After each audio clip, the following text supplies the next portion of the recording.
जैसे कि आज 3 जून है और हमारी रोज़ की करंट अफेयर जो ट्रिक की करंट अफेयर है वो उसकी सीरीज़ में आज हम क्वेश्चन शुरू करते हैं। जैसे कि आपको पता हुआ पहले से पता है कि हमारे जो भी वीडियोस हैं उसमें हम रोज़ की करंट अफेयर को रोज़ ट्रिक के माध्यम से याद कराते हैं, जिससे आपको कभी भी मतलब आप भूलें ना। आप जैसे ही ऑप्शन माइंड देखेंगे, क्वेश्चन देखेंगे तो आपके आंसर तुरंत रिलेट करेगा। और बहुत ही ज़्यादा हमने कायदे से टाइम लगा के इस पे बनाते हैं हम वीडियोस। आप देखिए और आपको अच्छा लगेगा।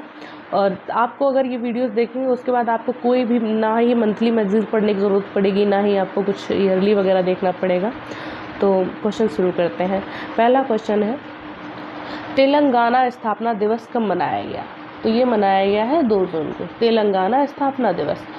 अगर हम इसे देखें तो इसका ऐसा लगता है तेलंगाना, हम हमेशा ऐसे पढ़ते हैं जैसे इसका ऐसे लग रहा है मतलब निकल रहा है तेल लगाना। तेलंगाना मतलब तेल लगाना।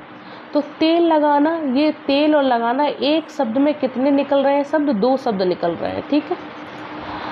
अब तो 2 तेल लगाना, किसमें तेल लगाना? भाई हम ये मान के चल रहे हैं कि ये बात हो रही है कि किसी ऐसी जगह, ऐसे इंसान की बात हो रही है जो तेल लगाने की बात हो रही है। अच्छा, अगर इंसान के पास हमको मतलब हम ये सोचेंगे कि अगर हमें, चूँकि हमें जून याद करना है तो हम ये बात समझेंगे कि ये बात हो रही है खाने में तेल लगाना, क्योंकि 2 जून की रोटी है ना, खाना जो घरों में बनता है वो 2 जून का बनता है। तो तेल लगाने की बात हो रही है, तो तेल किस में लगाने की बात हो रही है? रोटी में। अब जिस व्यक्ति के घर में 2 जून की रोटी ही मतलब बड़ी मुश्किल से बन पा रही हो, तो अच्छा 2 जून की इसलिए बोला जाता है, अगर वो इंसान अच्छे से खा पा रहा है तो उसे 2 जून की नहीं, उसे बाकायदा बोला जाता है अच्छे से खा रहा है। 2 जून की रोटी का मतलब ये होता है कि इंसान बड़ी मुश्किल से खाने पीने की व्यवस्था कर पा रहा है। अब जो व्यक्ति बड़ी मुश्किल से 2 जून की रोटी की व्यवस्था कर पा रहा है वो तेल कहाँ से उसमें लगा पाएगा, है ना। तो तेल लगाना यानी कि तेल लगाने की जैसे ही बात होगी तो यानी तेल लगाना किसमें? रोटी में, यानी खाना बनाने की बात हो रही है, 2 जून की बात हो रही है, यानी 2 जून। अगला क्वेश्चन है, किस देश में भारतीय राष्ट्रीय सेना की वयोवृद्ध सैनिक अंजलाई पोन्नुसामी का निधन हुआ है? किस देश में भारतीय राष्ट्रीय सेना की? तो ये विश्व युद्ध के टाइम पे इनका काफ़ी रोल रहा था। तो ये जो है वो मलेशिया देश में इनका निधन हुआ है, जो भारतीय राष्ट्रीय सेना की वयोवृद्ध सैनिक अंजलाई पोन्नुसामी है। तो इनका कैसे नाम याद रखेंगे, मलेशिया कैसे याद रखेंगे? हम इसमें देख रहे हैं अंजलाई, आप जैसे ही देखेंगे तो ऐसे लग रहा है अंजला, क्योंकि आपको दोनों ऐसे देश हैं जो जिनका नाम है उनका नाम, और जिस देश में ये एक्सपायर हुई है वो मलेशिया है। तो मलेशिया में देखो एक वर्ड आया सिया, सिया किसको बोलते हैं? सीता को। अंजलाई में एक वर्ड है अंजलई, कौन सा वर्ड है? अंजलि, यानी अंजलि यानी अंजनी। अब ये अंजनी किसका नाम है? हनुमान, भगवान हनुमान की माँ का नाम था अंजनी, है ना। तो जैसे ही आपके अंजलाई आएगा तो अंजलाई यानी अंजनी, अंजलि यानी अंजनी आएगा। अंजनी कौन थी? हनुमान की माँ थी। और हनुमान का किससे संबंध है? ऐसा कौन सा देश है जिसमें हनुमान का संबंध निकल रहा हो? तो वो केवल मलेशिया है, जिसमें वो सिया से उनका संबंध था। अगला क्वेश्चन है, केंद्र ने सशस्त्र सीमा बल के महानिदेशक किसे नियुक्त किया है? तो ये है SL थाउसेन। तो केंद्र ने सशस्त्र सीमा बल के महानिदेशक, अच्छा हम इसमें देखें कि सशस्त्र सीमा बल में ही यानी ये किसके लिए होता है? सेना के लिए होता है, फौजी के लिए।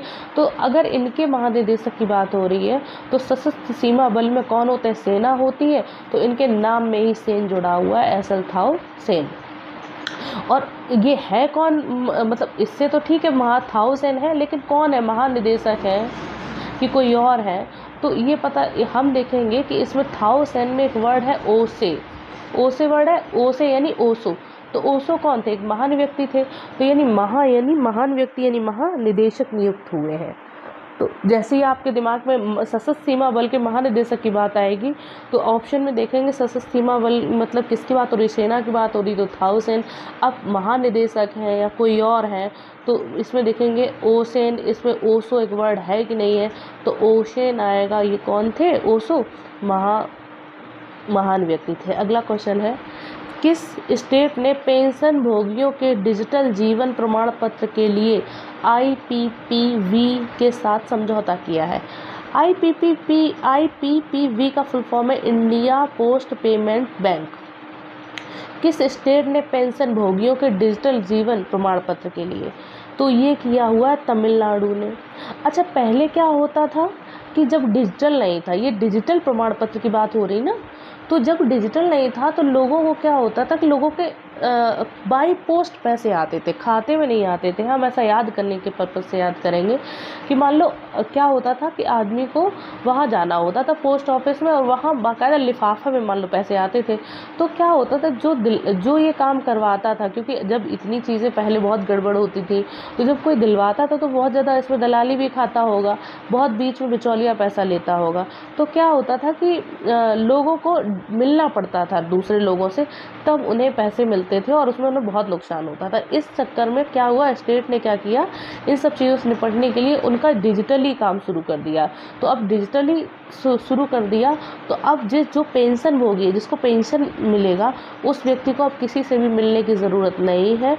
ये क्यों किया गया पेंशन भोगियों के लिए डिजिटल? ताकि वो किसी से मिले ना, आप डायरेक्ट मिले, यानी मिलना ना पड़े। तो मिलना ना पड़े तो यानी मिलना किस वर्ड में है? तमिलनाडु। तो पेंशन भोगियों के लिए डिजिटल ये क्यों बनाया गया है? ताकि उन्हें किसी से मिलना ना पड़े।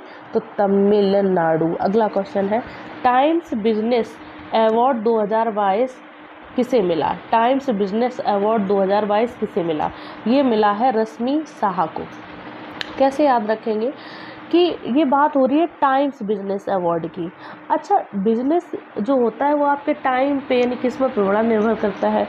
मेहनत तो होती है, लेकिन कुछ लोगों की किस्मत, क्योंकि अभी टाइम्स बिजनेस हो रहा है, ऐसा लग रहा है कि किसी का जो बिजनेस है वो वक्त के आधार पे बदला है। तो अब हम ऐसे व्यक्ति को जानते हैं जो जय साहा है।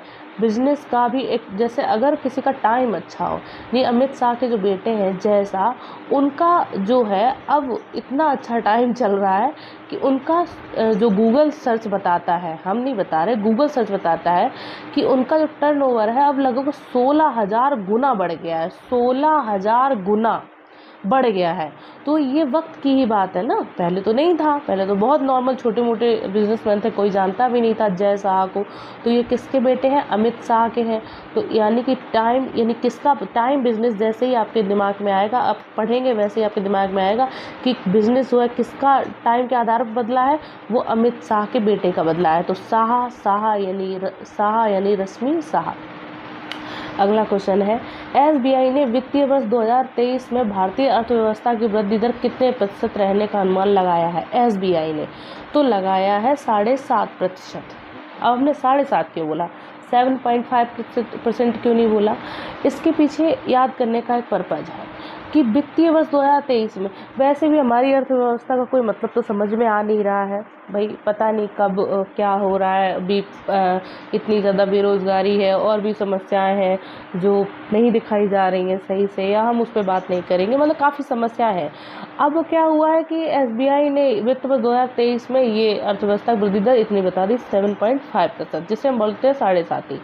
अगर हम देखें 7.5 को, हम चूँकि ये बोला तो बहुत बार बहुत कुछ जाता है, लेकिन ना ही तो इसका कोई फ़ायदा दिखता है, ना ही कुछ समझ में आ रहा है, बस पता नहीं किस पर्पज़ से क्यों बोला जा रहा है। ठीक है, हम क्वेश्चन पे आते हैं। ये लिखा है 7.5%, तो ये लिखा है 7.5, इसे पढ़ेंगे 7.5। अगर हम अपने माइथोलॉजी यानी जो वो उसे बोलते हैं ना पत्रा टाइप के, उनके हिसाब से 7.5 यानी 7.5 होना यानी कि पनौती होना, यानी समय खराब चलना। अब इसमें जब किसी एक व्यक्ति का घर में कोई एक 7.5 होता है, किसी एक का समय खराब होता है, तो उस घर में सभी का समय खराब होता है। तो नहीं SBI सभी, यानी कि SBI सभी का खराब होता है। SBI ने वित्तीय वर्ष 2023 में अर्थव्यवस्था कितनी बताई है वृद्धि दर? 7.5% बताई है। हालांकि देश का समय बहुत अच्छा नहीं चल रहा है, तब जो हमें लग रहा है या जो हम देख रहे हैं, तो यानी कि आप कितनी भी अर्थव्यवस्था बताइए, लेकिन जो समय जो चल रहा है वो 7.5 टाइप का चल रहा है। ये सब याद करने का पर्पज़ है, इससे और कोई उद्देश्य नहीं है, याद करना। एशिया कप हॉकी 2022 में भारतीय पुरुष हॉकी टीम ने कौन सा पदक जीता? एशिया कप हॉकी 2022 में भारतीय पुरुष हॉकी टीम ने कौन सा पदक जीता? तो ये जीता है कांस्य पदक। अगर हम देखें तो एशिया कप हॉकी, यहाँ क्योंकि ऐसे कई क्वेश्चन एक जैसे लगने लगते हैं इसलिए थोड़ा अलग बताना पड़ता है। एशिया कप हॉकी लिखा हुआ है तो ऐसे लग रहा है ये लिखा हुआ है एशिया का सिया का हाँकना, सिया का हाँकना, एशिया, एशिया से सिया, हाँकना हॉकी, तो हॉकी की बात में सिया का हाँकना यानी एशिया कप हॉकी की बात हो रही है। तो अब हाँकने का मतलब ये होता है कि कोई लंबी लंबी फेंकता हो यानी झूठ बोलता हो। तो कोई जो सिया है, जो लड़की है, वो कहती है हमारे पास क्या है। अब पदक की बात हो रही है ना, कौन सा जीता, तो पदक तो 3 ही होते हैं, सोना चांदी, गोल्ड सिल्वर एंड कांस्य, 3 होते हैं ना, क्या बोलते हैं उसको, गोल्ड सिल्वर, हाँ ठीक है, जो सोना चांदी और कांस्य, ये 3 पदक होते हैं। तो अभी क्या है कि लंबी लंबी हाँकते हैं कि हमारे पास सोना है चांदी है, पर है तो नहीं क्योंकि वो हाँक रही है हॉकी, तो सोना चांदी नहीं है तो क्या है, कांस्य है। तो क्या पदक जीता, कौन सा, सिया ने कांस्य पदक जीता यानी एशिया कप हॉकी में कांस्य पदक जीता। अगला क्वेश्चन है यूनिसेफ के कोवैक्स के तहत कोविड टीकों का शीर्ष प्राप्तकर्ता कौन सा देश बना हुआ है। यूनिसेफ के कोवैक्स के तहत कोविड टीकों का शीर्ष प्राप्तकर्ता देश कौन बना है, तो ये बना है बांग्लादेश। अब ये ट्रिक हमें समझ नहीं आ रही थी तो थोड़ा हमने अलग तरीके से बनाई है तो किसी को कोई हर्ट ना हो, बस याद करने का एक पर्पस है। हम देखते हैं कि यूनिसेफ जो है वो मेनली जो होती है इमरजेंसी और चिल्ड्रंस के लिए काम करती है, भुखमरी के लिए काम करती है।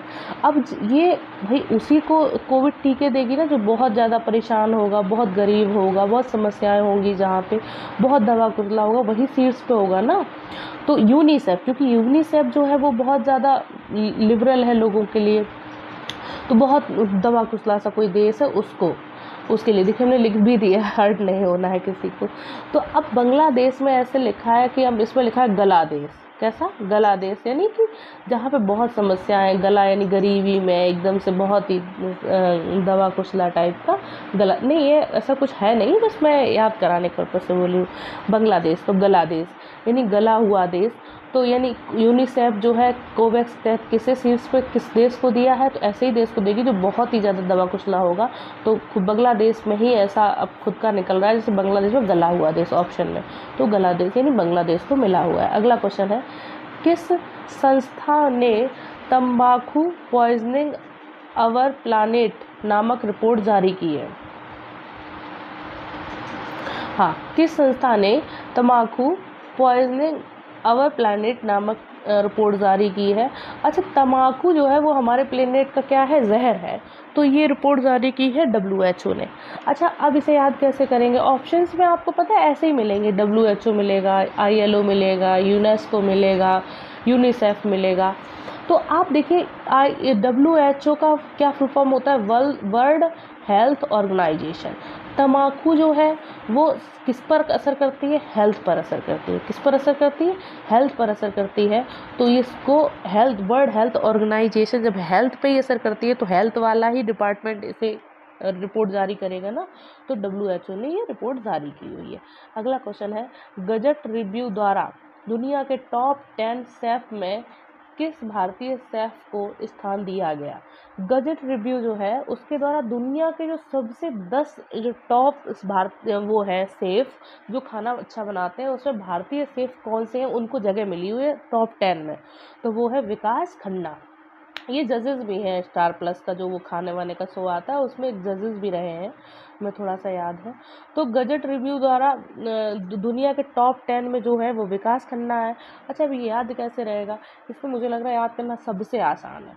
ऑप्शन में आएगा बहुत सारे, ऐसे संजीव आएंगे, संजीव कपूर, और भी आएंगे जो आप जानते होंगे जो काफ़ी फेमस हैं, लेकिन आप देखेंगे विकास खन्ना में खन्ना खुद ही खन्ना से लगा रिलेट है खाना से। तो विकास यानी जिस व्यक्ति ने विकास किया हो दिन पे दिन खाने में, यानी जो खाने जिसके नाम में ही खाना जुड़ा हुआ है, तो वो तो होगा ही टॉप का। और उसके खाने में भी विकास लिखा हुआ है, यानी खाने में जिसका विकास हो, सबसे ज़्यादा डेवलपमेंट किया हो जिसने, तो वो भारत का कौन है, विकास खन्ना। अगला क्वेश्चन है किस स्टेट ने राजीव गांधी ग्रामीण ओलंपिक पुरस्कार प्रदान करने की घोषणा की है। तो किस स्टेट ने की है, वो है राजस्थान। किस स्टेट ने राजीव गांधी ग्रामीण ओलंपिक पुरस्कार प्रदान किया? अच्छा, राजीव गांधी कौन थे? कांग्रेस से थे, ठीक है। तो अब किस स्टेट ने किया है? ये राजस्थान ने किया है। अब राजीव गांधी चूंकि कांग्रेस से थे, तो ये जो पुरस्कार है ये भी तो वही मतलब प्रदान करेगा जहाँ कांग्रेस की सरकार होगी, ठीक है। अगर बीजेपी की सरकार होगी तो वो ऐसे अटल सर का करेंगी या किसी और का करेंगी, जिससे मतलब सब अपने अपने अकॉर्डिंग करते हैं। तो यानी कि कुल मिला के हम ये कहने को से राजीव गांधी अगर कांग्रेस से थे तो ये वहीं पे प्रदान किया जाएगा जहाँ पे कांग्रेस की सरकार है। अब चूंकि हमें पता है कांग्रेस की सरकार केवल राजस्थान और छत्तीसगढ़ 2 ही जगह है, ठीक है। अगर कांग्रेस चूंकि राजघराना टाइप का है, अब कांग्रेस की 2 ही जगह सरकार है, राजस्थान और छत्तीसगढ़। अब इसमें कैसे याद करेंगे कि पुरस्कार कौन सी सरकार राज्य ने देना शुरू किया है? तो चूंकि राजीव गांधी थे या कांग्रेस सरकार है, ये बिल्कुल राजघराने जैसी है, तो यानी कि राजघराने यानी राजस्थान में ये वाली जो पदक देने की जो शुरुआत हुई है वो राजस्थान में ने की है। अगला क्वेश्चन है, राष्ट्रीय सूचना विकास विज्ञान केंद्र के महानिदेशक कौन बने? राष्ट्रीय सूचना विज्ञान केंद्र के ये बने राजेश घेरा। अगर बात की जाए राष्ट्रीय सूचना की, तो राष्ट्रीय सूचना ऐसी होती है जो बहुत ही ज़्यादा ज़रूरी होगी। तो जब ऐसी कोई सूचना आती है तो लोग एक दूसरे भगदड़ मचाते हैं सुनने के लिए, ठीक है। तो जब भगदड़ मचाते हैं या कहीं जब दूर दूर तक जैसे गांव वगैरह में इन्फॉर्मेशन नहीं आसानी से पहुंच पाती है, जब 1-2 लोग सुनते हैं तो वो भागते हैं इन्फॉर्मेशन पाने के लिए, सूचना पाने के लिए। तो भागते हैं यानी 11 होते हैं, 9-2-11 टाइप का नहीं भागना। तो यानी 11 कोई नहीं, 11 गेरे हो गए, गेरे यानी 11 होना यानी ये गेरा होना। और राष्ट्रीय सूचना विकास केंद्र की भाई महानिदेशक कौन बनाया गया? भाई वहाँ की जो सूचना है वो सूचना वही देता है जो उस पार्ट का, उस विभाग का वो राजा होता है, मतलब सबसे ऊपर होता है। और महानिदेशक तो वैसे भी सबसे ऊपर ही होता है। तो यानी कि जो उस डिपार्टमेंट का, राष्ट्रीय सूचना विभाग विज्ञान की बात हो रही है, विज्ञान केंद्र की, तो यहाँ का महानिदेशक कौन होता है? महानिदेशक ही इसका पूरा राजा होता है। तो राजेश, ठीक है, राजा यानी राजेश। किस देश के पूर्व कप्तान डैरेन सैमी को सितारा ए पाकिस्तान पुरस्कार मिला? किस देश के पूर्व कप्तान को? डैरेन सैमी को, जो डैरेन सैमी है वो किस देश के पूर्व कप्तान है जिनको सितारा ए पाकिस्तान पुरस्कार मिला? ये पाकिस्तान का पुरस्कार है, ठीक है। अब ये मिला हुआ है किस देश के जो पूर्व कप्तान है, ये है वेस्ट इंडीज़ के डैरेन सैमी। एक्चुअली अब हम इसे याद कैसे करेंगे वेस्ट इंडीज़ को? चूँकि हमारे जो पाकिस्तान है, पाकिस्तान हमेशा किससे तुलना करता है, इवन भारत भी हमेशा पाकिस्तान से पता नहीं क्यों तुलना करता है, लेकिन हम पाकिस्तान की बात कर रहे हैं। पाकिस्तान का तुलना करना अच्छा लगता है, भारत का तुलना करना अच्छा नहीं लगता है, क्योंकि भारत इतना बड़ा देश है और इतनी उसकी मतलब अर्थव्यवस्था और GDP इतनी, इसका कोई वो नहीं है। लेकिन ठीक है, हम अपने क्वेश्चन पे आते हैं। पाकिस्तान जो है वो हमेशा भारत से तुलना करता है और उसे अच्छा भी लगता है इतना बड़े देश के साथ तुलना करना। तो चूँकि पाकिस्तान हमेशा भारत के साथ तुलना करता है और भारत को तो वो अच्छा बता नहीं सकता, क्योंकि वो बताता ही नहीं है, उसे दिक्कत होती है। तो वो हमेशा सोचता है कि हमें भारत यानी इंडिया से हमें वेस्ट ढूंढना है। इंडिया से वेस्ट कैसे भी हम खुद को दिखाएं या दूसरे को दिखाएं। तो यानी इंडिया से इंडिया को नहीं देता, जबकि उसे सारी क्वालिटीज़ इंडिया में दिखती हैं। क्योंकि वो चिढ़ता है, नफरत करता है, इज्जत नहीं देता, तो इंडिया से वेस्ट ढूंढने की कोशिश करता है। तो वेस्ट इंडिया यानी वेस्ट इंडीज़। अब हम याद करेंगे कौन से ऐसे प्लेयर हैं, तो ये है डैरेन सैमी।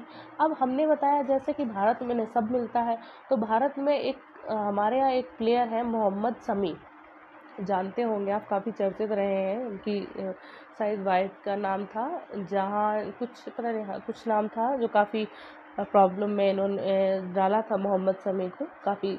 ठीक है, हम उनके पर्सनल उस पर नहीं जाते हैं। तो कुल मिला के भारत में इन्हें सब कुछ मिल सकता है, सारी खूबियाँ मिलती हैं, जैसे मोहम्मद शमी।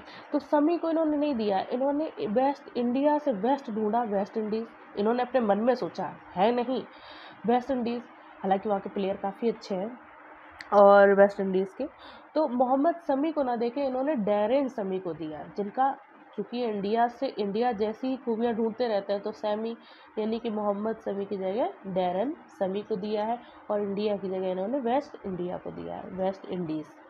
ठीक है, अगला क्वेश्चन है, किस अच्छा इंडिया हमारा ही वेस्ट है। अगला क्वेश्चन है, किस स्टेट ने फिजिकल स्टाम्प पेपर ख़त्म किए हैं? वो है पंजाब।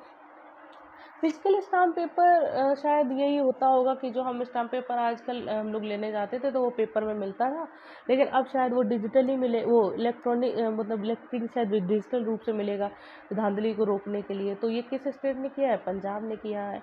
आज अगर हम देखें कि हम फिजिकली जो हम 10th 12th के एसएससी वगैरह का एग्ज़ाम देते थे, एसएससी में देखिए पहले एग्ज़ाम जो होता था वो ऑफलाइन होता था। ऑफलाइन मतलब पेपर दिया जाता था, वो ऑफलाइन होता था। तो उसमें क्या होता था, काफ़ी धांधली होती थी, क्योंकि पेपर पहले से पहुंच जाता था, पेपर लीक हो जाता था, बहुत धांधली होती थी और पक्षपात होती थी बहुत ज़्यादा। तो इसलिए इसको ख़त्म किया गया, फिजिकली जो पेपर है उसे ख़त्म किया गया, अब इसे डिजिटली कर दिया गया है। क्यों कर दिया गया? कि फिजिकली को ख़त्म करके डिजिटल इसलिए किया गया ताकि जॉब वगैरह में धांधली ना हो सके। फिजिकली पेपर इसलिए बंद किया गया ताकि जॉब वगैरह में धांधली ना हो सके। जॉब यानी पंजाब, पंजॉब, जॉब। ठीक है। अगला क्वेश्चन है, किस देश ने भारतीय गेहूं की खेप को खारिज किया है? किस देश ने भारतीय गेहूं की खेप को खारिज किया है? तो वो है तुर्की। अच्छा, अगर हम किसी देश को कोई चीज़ भेज रहे हैं और वो हमारा वापस ना खारिज कर रहा है, देखो वापस करना और खारिज करना मतलब एक ही लगभग बात है, लेकिन ऐसे लग रहा है बहुत ज़्यादा इंसल्ट करने टाइप का हुआ है। अच्छा, हमारे देश ये किया हुआ है, तुर्की ने वापस किया हुआ है। तुर्की वही देश है जो कश्मीर पे भी बहुत उल्टा सीधा बोला था कि ये वो मतलब भारत को लेकर, और तुर्की में भी बिल्कुल सेम श्रीलंका जैसी सिचुएशन है, बहुत बुरी सिचुएशन है। और यहाँ पर जो भारत ने इन्हें गेहूँ भेजा था वो एक सहयोग की भावना से भेजा था, लेकिन इन्होंने बोला कि नहीं, इनके यहाँ पता नहीं कौन सा एक वायरस है, उसकी वो इनके मतलब वायरस है इनके गेहूं में, ये कहकर इन्होंने हमारे देश को गेहूं वापस कर दिया, जबकि हमने इन्हें सहयोग की भावना से भेजा था। अब इसमें इनका क्या रीज़न था? इस पे भारत का बहुत बड़ा बुरा इम्पैक्ट पड़ेगा इन सब चीज़ों से। लोग अंतर्राष्ट्रीय मार्केट में भारत के गेहूं की मांग बहुत कम होगी, जबकि अभी तक भारत के गेहूं की मांग बहुत ज़्यादा थी। प्रतिबंधित होने के बावजूद भी, कई जगह प्रतिबंधित है, उसके बावजूद भी बहुत ज़्यादा मांग थी, तो रूस और यूक्रेन के युद्ध की वजह से। लेकिन अब इस पर काफ़ी इम्पैक्ट पड़ेगा। तो कुल मिला के ये कौन खारिज करेगा? ये वही करेगा खारिज जो हमसे काफ़ी नफरत करता होगा। एक तो हमसे, जबकि उसका संकट हो, जबकि संकट ना हो तो चलो एक बार मतलब एक किसी देश ने वापस लिया तो वो उसकी कुछ उसके अपने अंदर कुछ कहते नहीं वो क्या, अंतर्राष्ट्रीय संबंधों के तहत उसने वापस किया होगा, अगर कोई देश ऐसे ही वापस करता है। लेकिन जिसके यहाँ संकट हो वो क्यों वापस कर रहा है? तो वो सिर्फ और सिर्फ इसमें वापस कर रहा है ताकि वो हमारे देश को चीज़ को गलत बता सके, बुरा बता सके। तो एक तो हमसे पाकिस्तान बहुत नफरत करता है, और कश्मीर के मुद्दे पर पाकिस्तान का तुर्की ने बहुत साथ दिया था। तो यानी कि हमें लगता है ये डायरेक्ट ऐसे ही याद हो जाएगा, इसमें हम क्या बताएं। और अगर ना याद हो तो आप हमें कमेंट करिए, हम आपको इसकी ट्रिक कोई बना के बताएंगे। हालांकि अभी आपको रिसेंटली आज की या कल की न्यूज़ है कि तुर्की ने अपना नाम बदल के टर्किया कर दिया है। वो ये कहता है तुर्की का जो है, तुर्की देश में एक पक्षी है तुर्की नाम से, टर्की नाम से, और इसका एक बहुत नेगेटिव इम्पैक्ट पड़ता है, नेगेटिव इसका मीनिंग है, इसलिए इसका नाम टर्किया रख दिया, जिससे शायद जो संयुक्त राष्ट्र ने है वो इसे वो भी कर दिया है, लीगल भी कर दिया है। ठीक है। तो हमने आज के जो 3 जून है उसकी करंट अफेयर पूरी ट्रिक के माध्यम से तैयार करवाई हुई है, आप लोगों को याद करवाने पूरी कोशिश की है। इसमें हम बहुत मेहनत करते हैं, ऐसे ही नहीं लगता है, काफ़ी सोचना पड़ता है इसमें। और अगर आपको अच्छा लगे तो आप हमारा channel like share and subscribe करिए, और बेहतर मोटिवेशन के लिए आप हमें कमेंट करिए। Thank you.